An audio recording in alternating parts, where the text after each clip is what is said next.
أعوذ بالله من الشيطان الرجيم. بسم الله الرحمن الرحيم.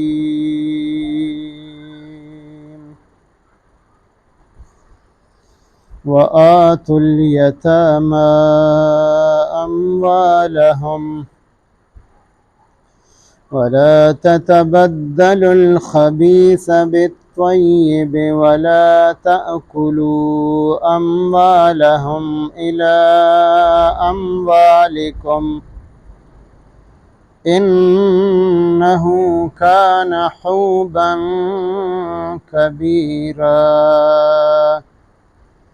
آمنت بالله صدق الله مولانا العظيم.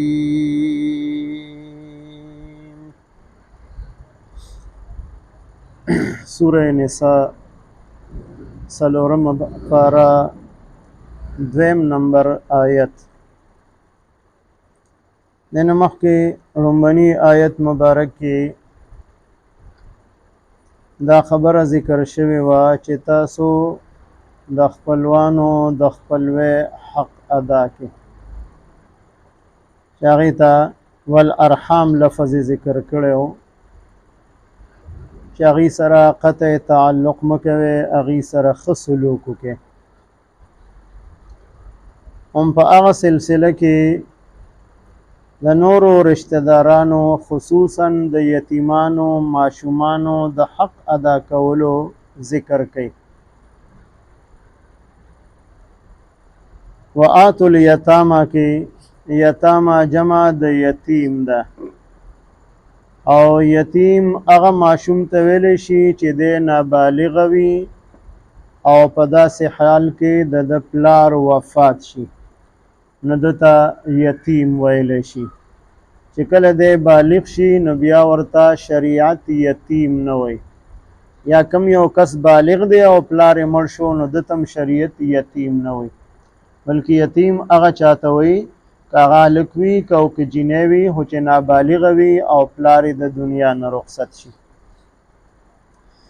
بیا چې د دې کم سرپرست او نگران مقرر شي، یا به د یتیمانو مشرور وي یا به تره وي یا به ماما وي، نږدې رشتہ دار وي، نو هغه ته الله پاک حکم کړی دی چې د یتیم د دبم حفاظت کې او د دو د مال به حفاظت کې. دا د دې ولی او د دې سرپرست ذمہ داری ده. دی به د یتیم په مال کې خرد برد نه کوي. او کم خلق چې د یتیمانو مال په ناجایزه طریقه باندې خوري، نو په دې صورت کې رستو بیا د هغې ذکر راغلی دی انما یأکلون اموال الیتامى ظلما انما یأکلون فی بطونهم نارا. څوک چې د یتیم مال په ناجایزه او په ناحقه باندې خوري، نو دی په خپله ګیډه کې د جهنم اور داخلی، یعنی دی به جهنم ته ځي. ځکه مال پردی خوړل اسم ګناه ده، خو بیا د یتیم څه ظاهري سهارا هم نشته دی، نو د هغه مال خوړل دا بیا نورم ګناه ده. اوس چې تر څو پورې دی نابالغه دی، نو دته به د مال نه حواله کیږي، ځکه دی په ګټه تاوان نه پوهیږي. که دا سرپرست او ولی دی ورته دا مال حواله کی، نو دی ماشوم دی ناپویه دی، دا مال به ترنه ضایع شي.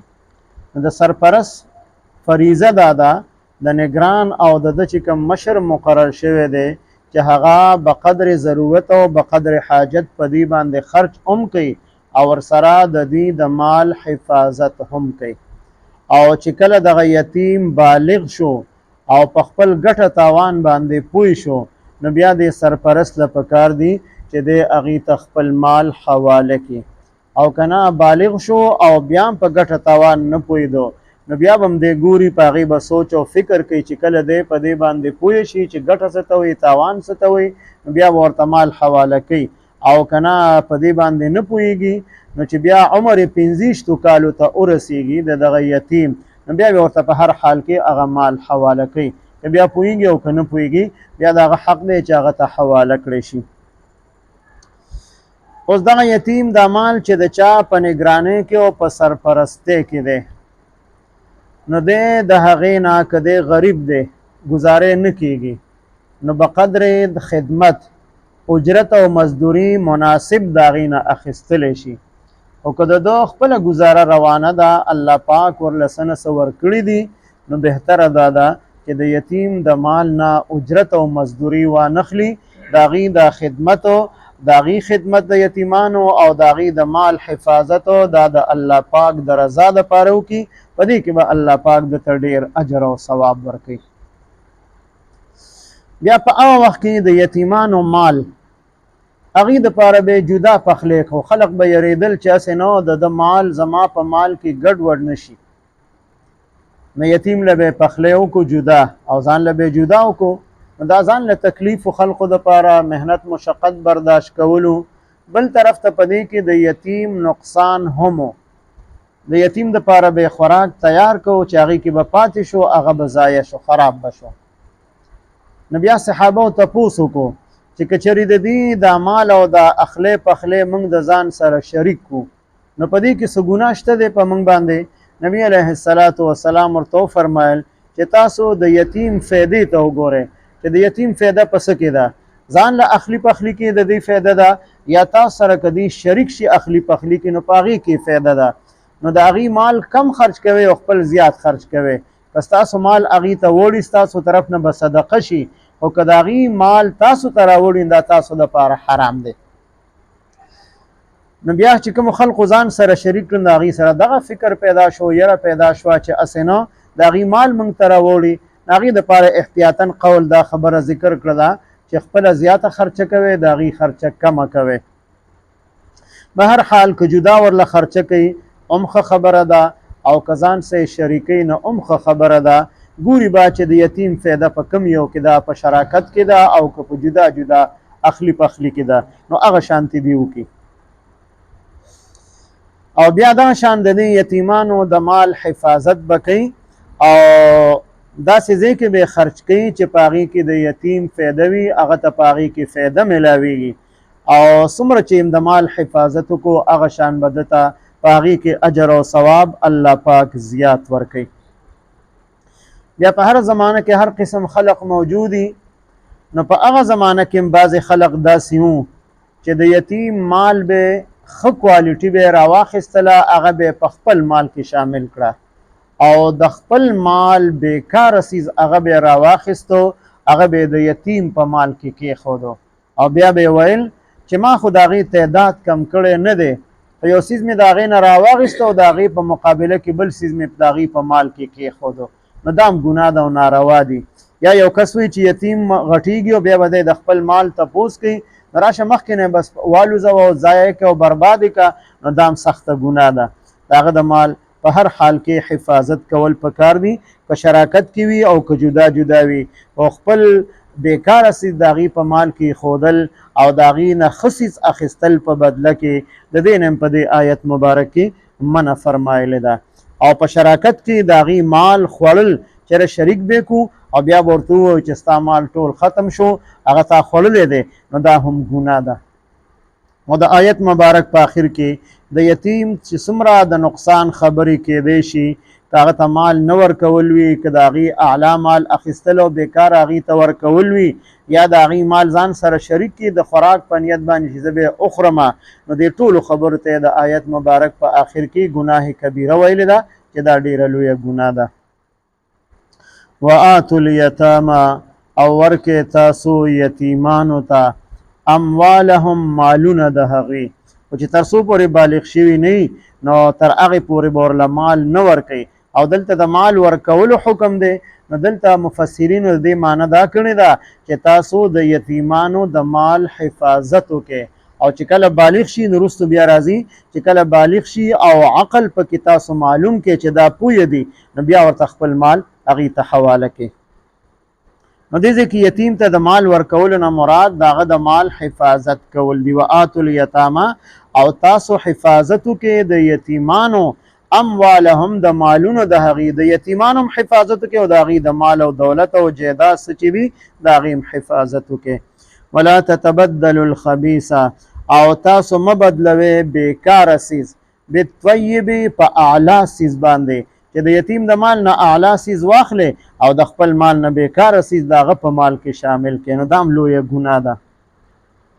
ولا تاکلوا او مخورئ تاسو اموالهم مالونه د هغوی الی اموالکم د خپلو مالونو سره یوځای چې په دې نیت شریک کې چې په څه طریقه باندې د یتیم مال هغه هړپ کما هغه هضم کما هغه په خپله قبضه کې راولم نو بیا یې مه شریکوئ ځان سره دا هم ګناه ده. انه بېشکه دا کار چې دی که هغه د یتیم د مال حفاظت نه کولی که هغه د یتیم مال کې تبادله کول وي په خپله وي یا بل چا سره وي او دا شان د هغه یتیم مال ځان سره شریک کړي د خوراک په نیت باندې نو فرمایي چې دا ټولې خبرې د ګناه دي. انه بېشکه دا ټول کارونه کان حوبا کبیره دا ډېره لویه ګناه ده.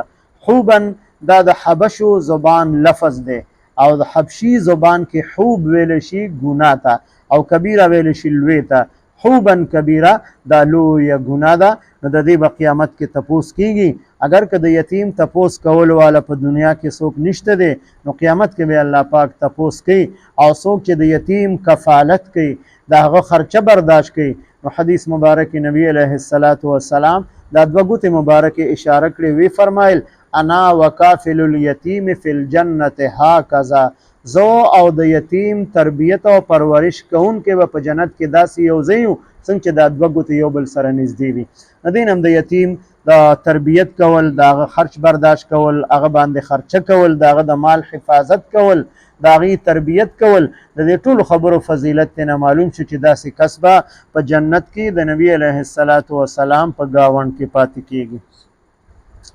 وآتوا الیتاما او ورکې یتیمانو ته اموالهم مالونه د هغوی ولا تتبدلوا الخبیث او مه بدلوئ تاسو بیکاره څیز بالطیب په مقابله د پاک او د اعلی څیز کې چې بیکاره ورکې او اعلی ترېنه واخلې.